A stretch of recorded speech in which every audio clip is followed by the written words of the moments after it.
Finally শয়তানের বাচ্চাগুলো উঠে দিতেছে বাংলাদেশ সেনাবাহিনী পুলিশে মিলে আর কি ক্যাক মানানি ফোলাফাইনদেরকে আর কি, যেগুলো মানে আগারগাঁয় মানে প্রধান সড়ক মানে কি দখল করিয়ে ক্যাক বিক্রি করতেছে। এবং কি ওই ক্যাক খাওয়ার জন্য আমাদের বাংলাদেশের মানুষ মানে দূর দূরান্ত থেকে আসতেছে 500 টাকা ভাড়া দিয়ে ক্যাক খাওয়ার জন্য আসতেছে, 100 টাকার ক্যাক খাওয়ার জন্য। মানে জীবনে জন্মের পর থেকে মনে হয় তোরা কখনো ক্যাক দেখোস নাই, আজকে ফার্স্ট জীবনে বাংলাদেশে ক্যাক জন্মগ্রহণ করছে, ওই নবজাতক জন্মগ্রহণ করা ক্যাকটাকে তোরা মানে কি খাওয়ার জন্য এখানে আসছস।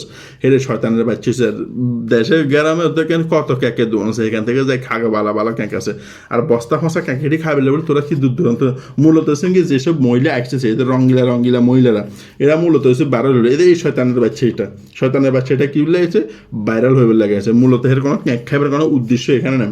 সেই জন্য আমাদের এখানে ক্যাক খেতে গেলে এদের হলুদ সাংবাদিক যারা আছে ব্লগার কি বলে দে এড়িয়ে লাদন দিয়েছে যে আপু আপনি কোত্থেকে এসেছেন, কেমন লেগেছি। তো আপু বলে আমাকে অনেক ভালো লেগেছি, আমি অনেক দূর থেকে এসেছি, আমি ওই যে বরিশাল থেকে আছি। শয়তানের বাচ্চাদের যায় ডুব দিয়ে মরে যায়, বুঝিস না তো এইসব এখানে কারণে বাংলাদেশ একটা মজাকের দেশও গেছে। আগে বলতে ইন্ডিয়া ফাঁসার দেশ, এদের এখানে মানে এই ইউটিউবিং একটু বেশি, এই জন্য এখানে কি 4টা পরোটা আনলিমিটেড সব যেগুলো বিক্রি করে ওইখানে মানুষ কি টালো যায়।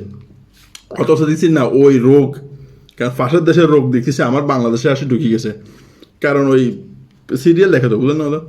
যাই হোক, এখন এই ক্যাক মানানি ফোলা করে এখন উঠে দিতেছে, আমার কাছে খুবই শান্তি লাগতেছে। আপনার কাছে কেমন লাগতেছে সেটাও জানাবেন।